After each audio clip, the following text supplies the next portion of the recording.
Mm, it smells like elves, thought Bilbo, and he looked up at the stars. They were burning bright and blue. Just then, and came a burst of song like laughter at the trees. Oh, what are you doing? And where are you going? Your pony's is soaring, your river is flowing. Cha-la-la-lowdy, cha-la-la-lowdy, here down in this valley.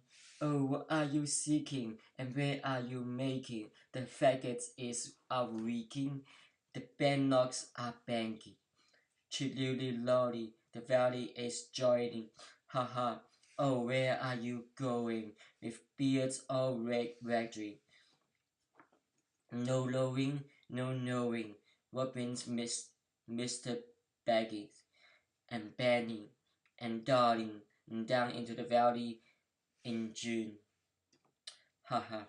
Oh, will you be staying, or will you be flying? Your ponies are straying, the daylight is dying. The fly would be folly, the star would be joyly.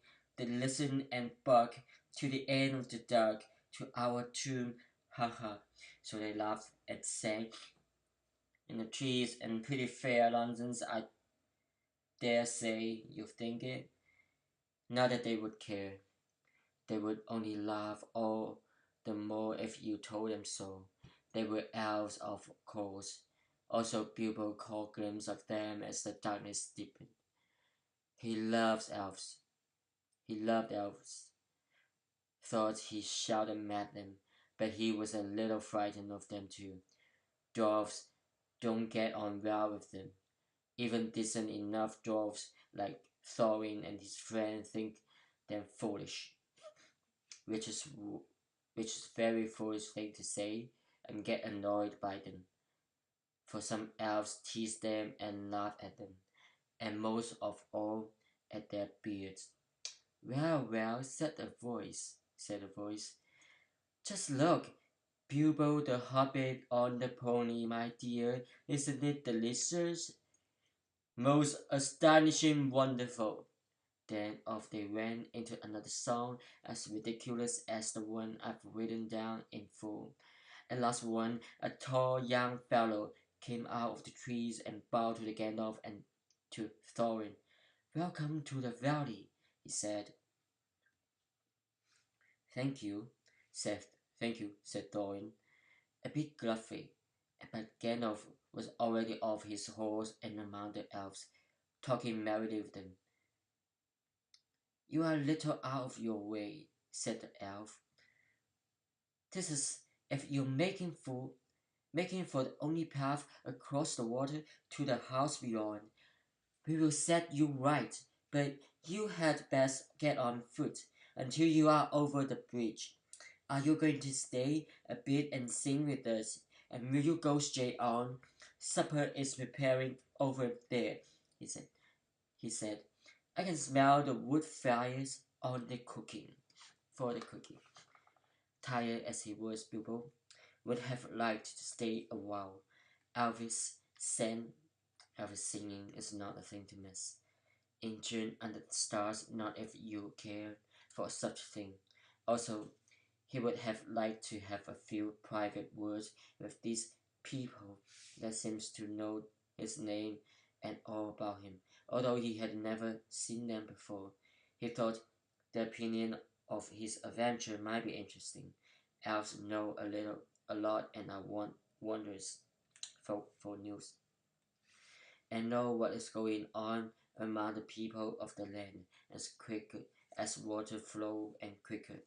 And the dogs were all the supper and so soon possible just then, and would not stay. On they all went, leading their ponies till they were brought to the good path, and so at last, and very big, in the very big of a river. It was flowing fast and noisily, so mountain streams do of summer evening, and sun has been all day on the snow far up above. There were only a narrow bridge of stone without a parapet, as narrow as a pony could well walk on, and over that they had go.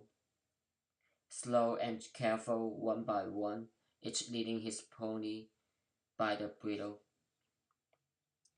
The elves had brought bright lanterns to the shore, and they sang a merry song as the party ran across. Don't dip your beer in the foam, father, he cried to Thorn, who was bent almost on to his hand and knees. It's long enough without watering it. My people doesn't eat all the cakes, they called. He's too fat to get through keyholes yet. Hush, hush, good people and good night, said Gandalf, who came last.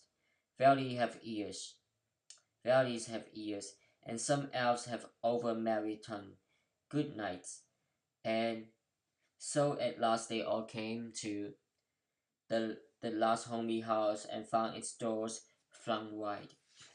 Now it's a strange thing, but the things that are good to have and days have good to spend are soon told about, and not much of listen to, while things that are uncomfortable, palpitating, and even gruesome. Some make a very good tale and take a deal of telling anyway.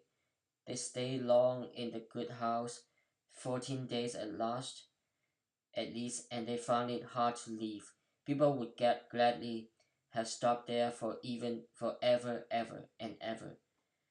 Even spousing a wish would have taken him right back to his hobby hole without trouble.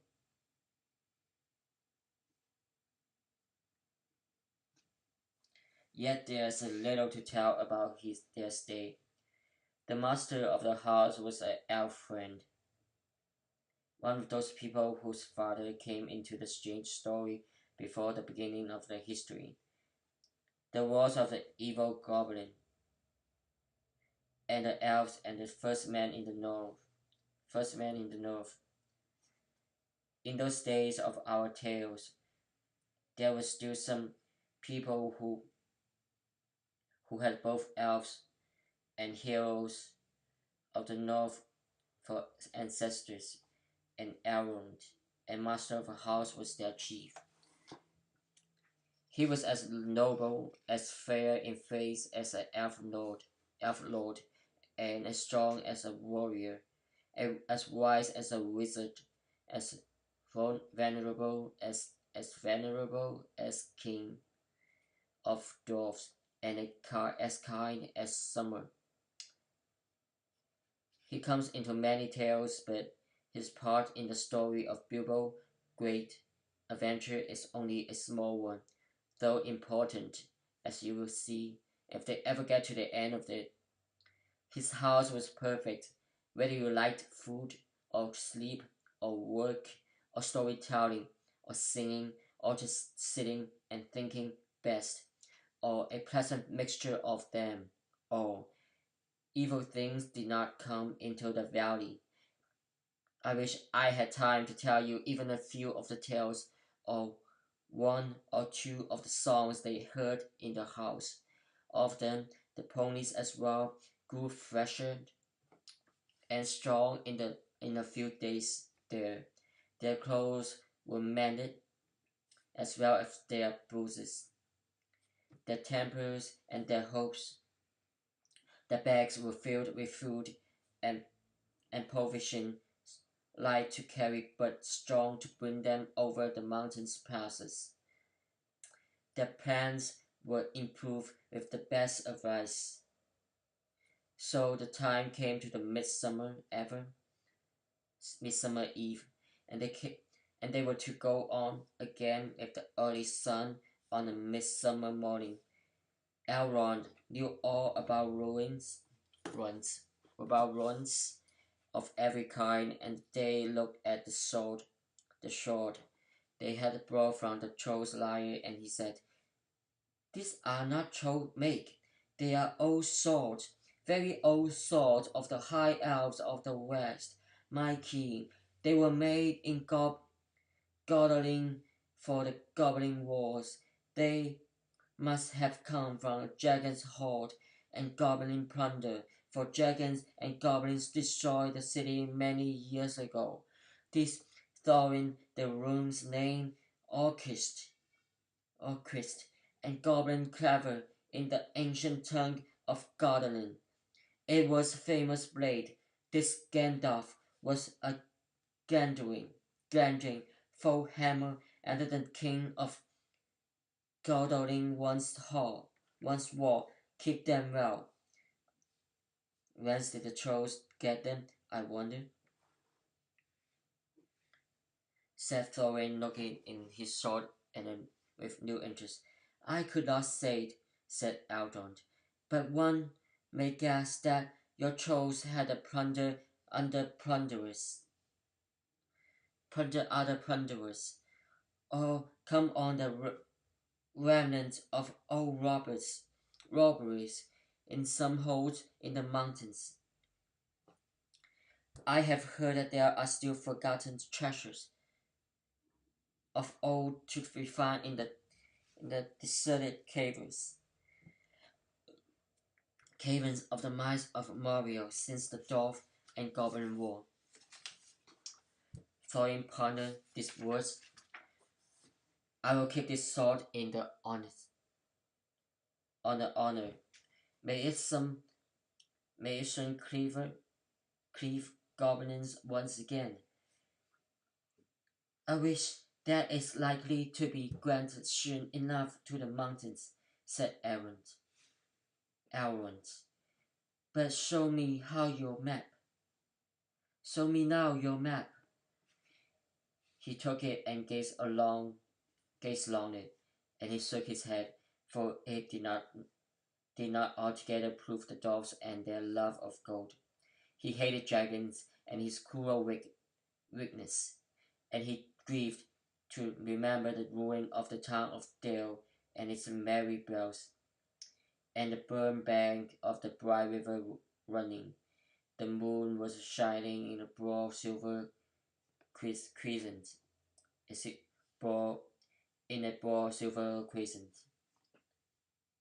The moon was shining in a broad silver crescent. He held up the map and the white light shone through it. What is this? He said. There are moon ladders.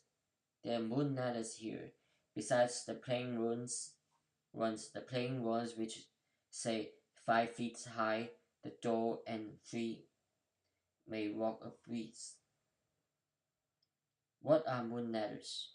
Asked the hobbit full of excitement. He loved maps, so as I have told you before, but he also liked runes and letters and cunning handwritings.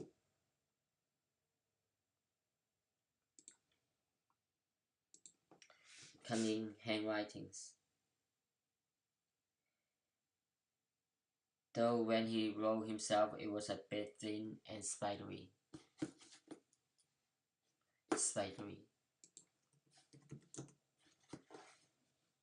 Runes. Runes. Moon letters are rune letters, but you cannot see them, said Elrond. Not when you look straight at them. They can only be seen when the moon shines behind them, and what's more, with the more cunning sort, it must be a moon of the same shape and season as the day when they were written. The dwarfs invented them and wrote them with silver pens. As your friend could tell you, this must have been written written on a midsummer's eve in a crazy moon, a long while ago.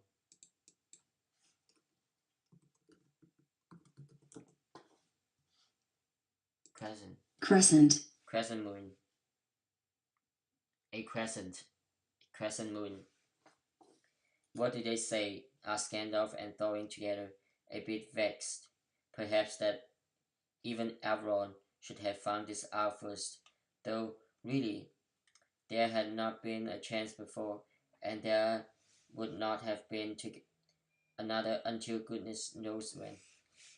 stand by the grey stone when the thrush locks with Aaron, and the setting sun with the last light during day will shine upon the keyhole. During, said Thorin. He was the father of the fathers of the eldest race of dwarfs, the Longbeards, and our first ancestor. I'm his hire. I'm his heir. Heir. I'm his heir. I'm his heir. Then what is Durin's Day? Asked Elrond. The first day of the dwarfs' New Year, said Thorin. Is as all should know that the first day of the last moon of autumn, of the threshold of winter. We still call it Durin's Day when the last moon of autumn and the sun are in the sky together, but this will not help us much, I fear, for it passes our skill in these days to guess when such a time will come again. That remains to be seen, said Gandalf. Is there any more writing?